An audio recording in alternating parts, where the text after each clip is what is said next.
Hi, so a warm welcome everyone to Conversations with Diotima.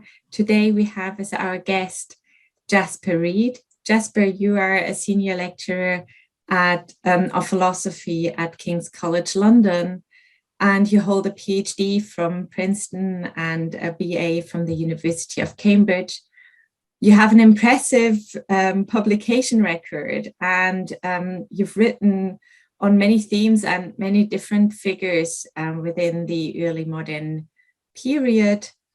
And one of these figures is the woman we'd like to talk about today, and it's Anne Conway. Would you tell us a little bit about her? Sure. Well, I'm very happy to be here. Anne Conway lived 1631 to 1679. She was an English philosopher. In her late teens, she became acquainted with Henry More, the Cambridge philosopher and theologian known as one of the Cambridge Platonists. She knew several of the others too. And he was very important in her life. They were lifelong friends. And also philosophically, he initially took her under his wing as some informal pupil. She didn't actually get to go to Cambridge. Alas, being a woman in the 17th century, that wasn't possible. But he did teach her the sorts of things that he taught his students at Cambridge. So this meant Cartesianism on the one hand. He was very keen on that, at least at this stage of his career, but also more ancient views, especially Neoplatonist views. Plotinus was a particular favorite of his. And so these are the kinds of things that she was reading early in her development. And they stayed close to the end of her life. And he has a major presence, albeit unnamed, in her book. And I'll come on to that in just a moment. She was, however, very unwell for most of her life. And her family brought in the most renowned medical authorities to tend to her, hopefully to cure her. None of them ever did. This brought her into contact with a remarkable range of people. At one point in the early 1650s, her personal physician was William Harvey, one of the most important biologists in history, the guy who discovered the circulation of the blood. Later on, in the 1670s, her personal physician throughout that decade was Francis Mercury van Helmont, and he was very important, again, in her life, alongside Henry More. The two of them together became her closest friends and philosophical interlocutors. And he also introduced her to a lot of new ideas that she hadn't really been getting thus far. He introduced her to the Quakers, and she became very close to the leading Quakers of the era. The founder of the movement, George Fox, visited her. She also knew William Penn, Isaac Pennington, Robert Berkeley, and especially George Keith. He was close to Conway and to Van Helmont, and they discussed Kabbalah in particular together. Kabbalah, again, was something that Van Helmont brought to her. He was close to a German scholar, Christian Nor von Rosenrod. She corresponded with Nor von Rosenrod, but never actually met him. They lived in different countries. But he was compiling a really enormous anthology of Kabbalistic texts and translating them into Latin. He was sharing advanced manuscript copies of these with Van Helmont, and he was sharing them with Conway, also Henry More. So these are the sorts of things that they were discussing. And she did have a real interest in the more mystical side of theology and religion, be it Jewish or Christian. But it wasn't all about theological mysticism. She was also well conversant with the cutting edge natural science of the day. The Royal Society, for instance, where the most important new work in physics was being done, at least in England. Her husband was a member, her brother was a member, Henry More was a member, several other people close to her gave her that connection. So she had all these connections in different directions, be it Quakers on the one hand or to the Royal Society on the other. And at the end of her life, in 1679, Van Helmont found a little pencil-written manuscript notebook in which she had written out her philosophical ideas. This is the only treatise that we have from Conway. There are some surviving letters which have been published, but it's the only work of philosophy that she appears to have wrote, so certainly the only one that survived. Van Helmont secured its publication in 1690 in a Latin translation, but it really fell like a stone, fell dead born from the press, as Hume said of his treatise. It's a pity in a way that she should have had Van Helmont for a PR agent, because he was enthusiastic enough, but he wasn't very good at drumming up publicity, whether for her work or for his own. Didn't seem to have much interest in it. He seemed happy enough just to have his little esoteric circle and not to spread the news to the wider reading public. But very few people did read her book at the time. But it has been acquiring a great deal of interest in really just the last couple of decades. There's been about as much written on it in the last 10 years as in the previous 300. Thank you so much. That's fascinating. And I'd like to ask you a bit more about her position in the history of philosophy, really. Like you've just told us already, Anne Conway's only treatise was published posthumously and anonymously at the beginning.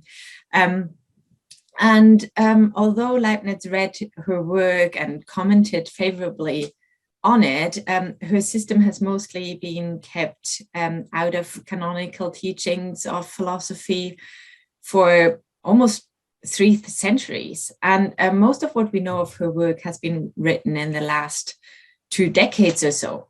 So when researching previously neglected authors, scholars often point out the influence the author had on figures that are already more popular or recognized in the history of philosophy.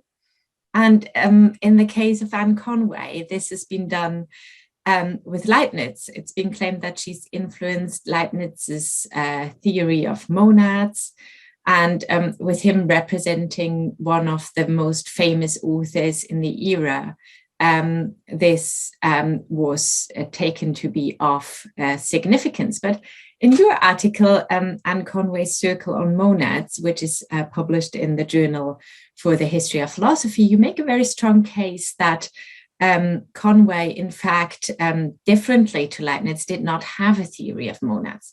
So does this mean that she's not, in fact, influenced Leibniz? And if so, are there other reasons why we should take her work seriously within the history of philosophy and in general?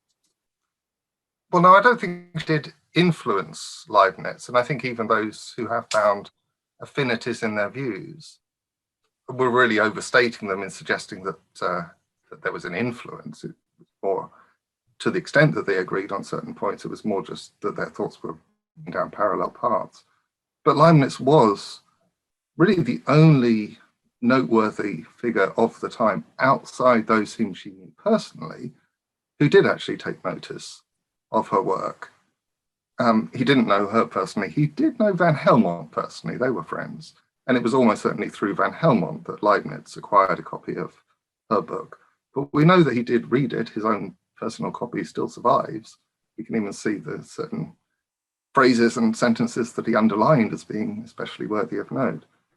And it is true that their thoughts were going down similar paths in certain respects, even if maybe there's a danger of overstating that. And he certainly approved of what he found in her book.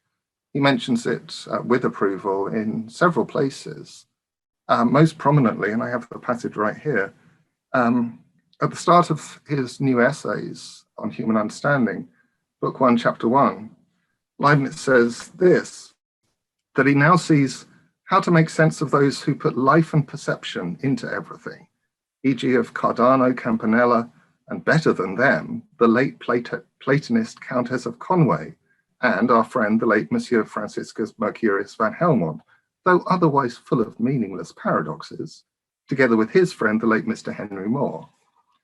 And it's absolutely right that Conway, and for that matter, Van Helmont, and in a slightly different way, Henry Moore, they did put life and perception into everything. And so, in a sense, did Leibniz. On that they did agree, even though they might have differed on the details. Now, this wasn't a new notion with any of them. None of them originated this kind of stance. For a start, he mentions there Cardano and Campanella. Well, they both preceded her by quite a lot of decades, and one can find much more ancient precursors too. But still, this was out of step with the thinking of the time. Most people were dualists of some sort, let's just say Cartesian dualists, proposing thoroughly dead mechanical matter alongside really distinct immaterial spirit. And she rejected that, and she thought that the two had to be united together. And even in relation to those ancient ideas that she was drawing on, well, she wasn't just backwards looking. Yes, she drew on ancient sources, but she drew on modern ones too. This was for her, as the title that's been given to her treatise puts it, these were the principles of the most ancient and most modern philosophy. She was very much forward looking and hoped to make an advance, partly by drawing on older ideas, partly by drawing on current ones and criticizing them in order to push things forward. Yeah, can I push you a little bit more on this? So what is it in your view that makes Conway's system unique or original? Well, to the extent that she does draw on other people's ideas and ideas from various schools, she draws extremely broadly across a very wide range of different approaches. So we have the ancients in there. She mentions by name Philo of Alexandria, Philo Judaeus. One can also see traces of Plotinus and of Origen, the kinds of people that Henry Moore was reading with her. Among the moderns, she engages and criticizes by name Descartes and Hobbes and Spinoza, just also as Henry Moore did. He had an ambivalent attitude to Descartes, but he was very critical of Hobbes and Spinoza. And then Moore himself, he features throughout the book. He's really her foil. She doesn't name him as she does those others. He was her best friend. She wasn't going to embarrass him by saying, look how wrong Henry Moore is. But one can clearly see that it's Henry Moore that she's talking about. She uses his jargon, she uses his arguments, and she sets up her own position in opposition to his when she's casting about for something to criticize in order to present her own positive views. It's him that she picks more often than not. So we have various fairly mainstream philosophers being criticized, but then there's also the sorts of things that Van Helmont was bringing to her. So there is an influence of Kabbalah in her text, 16th and early 17th century Jewish mysticism. I think there's a risk of overstating that. When the book did come out in this Latin edition of 1690, it was peppered with little annotations, which were not by her. My suspicion is that they were written by Christian von Rosenrod. It may have been Van Helmont. In a way, it doesn't matter, but they don't seem to have been her annotations. And the annotations are very overtly Kabbalistical. And if you think that she did write them, you'll think that the book is more Kabbalistical than it really is. Having said that, there are passages that we can attribute to her where she is directly referring to Kabbalistic terminology and ideas, and also in her letters she discusses this stuff, so it does have a presence. And then also from Van Helmont, she was conversant with and presents in her book the Paracelsian tradition of, well, do we call it chemistry or alchemy? Natural philosophy in a very broad sense, but a rather strange and occultist form thereof. Francis Mercury, Van Helmont's father, was Jan Baptist van Helmont, who was a Paracelsian chemist. He, incidentally, was the guy who came up with the word gas and was the first to isolate various different kinds of gases. Carbon dioxide was one of his. That was the father, J.B. van Helmont. But van Helmont, the younger, F.M. van Helmont, was very much steeped in that tradition. And she herself became much enamored and interested in all that stuff. So you get all of this these different ideas coming in conjunction in her book, and she's synthesizing them, weaving them together in a very original way. There is one other person, only one other person that I'm aware of, who did hold a fairly similar stance on most points, and that is F.M. van Helmont, Francis Mercury van Helmont. In his own works, he sets out a position very much like hers. But there is a difference between the two of them in that van Helmont presents these things almost as the pronouncements of a religious mystic. He just declares what he believes to be the truth, whereas she approaches it as a philosopher. She doesn't just declare these things, she seeks to prove them. She tries to provide rigorous philosophical demonstrations of the things that she's claiming, as he generally doesn't. So if one wants to read this stuff presented philosophically, it's to her that one should turn rather than to van Helmont. Now, whether her arguments were good arguments, that's another matter entirely, but at least she makes the effort. That's fascinating. Thanks so much. So the last question I'm going to ask you today is, so Anne Conway presents a vitalist theory of all things in nature, which rules out dead matter and proclaims that spirit and body are connected in everything that exists, really. Do you believe this perspective resonates with any contemporary or subsequent or even contemporary developments in philosophy or the natural sciences? Well, as I think I mentioned, at the time when she was doing this stuff, and I should say the book, she probably wrote it around 1678, right at the end of her life, though it was published posthumously in 1690. At that time, most philosophers did think that there was a firm dualism between dead matter, which behaved mechanically according to mechanical laws of nature that could be framed in terms of size, shape, and motion. It was just billiard balls banging around and communicating motion to one another. They set that apart from immaterial spirit. She blends the two things together, and she thinks that everything has some, everything in the created world, I should say, has some level of corporeality and some level of spirituality, and things can rise and fall. They can become more corporeal or more spiritual, but they never lose all trace of the other one. Well, what have we seen since her time in terms of physics, in terms of natural philosophy? Mechanism was really a 17th century stance, the mechanical philosophy, and it started to die out not so very long after her time, because what do we get in the decade following her death? We get Newton presenting his theory of gravity and his three laws of nature.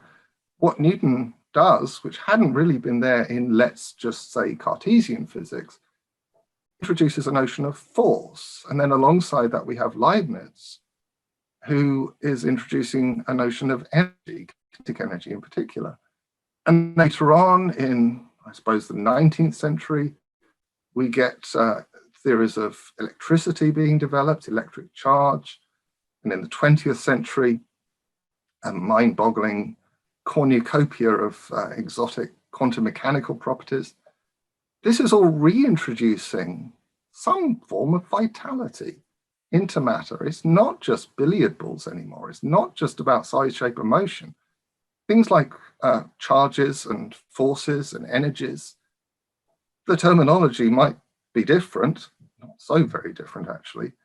But this is the kind of thing that she was envisaging when she talks about how what we regard as bodies are in fact alive in some sense.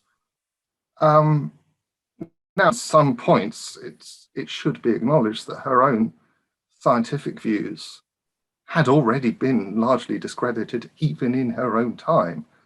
It's ironic that William Harvey should have been one of her doctors, because he was instrumental in leading people away from theories of spontaneous generation of insects, which she still embraces. He argued that everything has to come from an egg, from parent animals or living creatures. So she still clung to the old-fashioned views. So in some ways, she wasn't really keeping up with the times. And yet in other ways, she was looking ahead. She wasn't really contributing to these developments in natural science. She didn't really have the mathematics to do that, or for that matter, the sophisticated empirical data at her fingertips. But if she could see how physics moved on over the decades and centuries following her death, I think she would have had some sympathy for this reintroduction of forms of vitality into matter. And then as for mentality, well, most philosophers of mind nowadays are physicalists of some sort. They may differ in the details, but you'd find very few substance dualists among our contemporary philosophers of mind. They reduce, in some sense, mind to matter. But there again, the matter that they are reducing it to is not the billiard balls of the 17th century. It's this quasi-vital matter, replete with energies and forces and charges and all the rest of it. And she thought that was enough too. So even when it comes to mentality, maybe matter is sufficient, but only if we make it living matter, which is exactly what she was saying. Well, thank you so much. This has been wonderful. And yeah, thanks for giving us an insight into your very obviously vast knowledge on Anne Conway. It's been a pleasure talking to you. And I hope to see you around again. Well, thank you.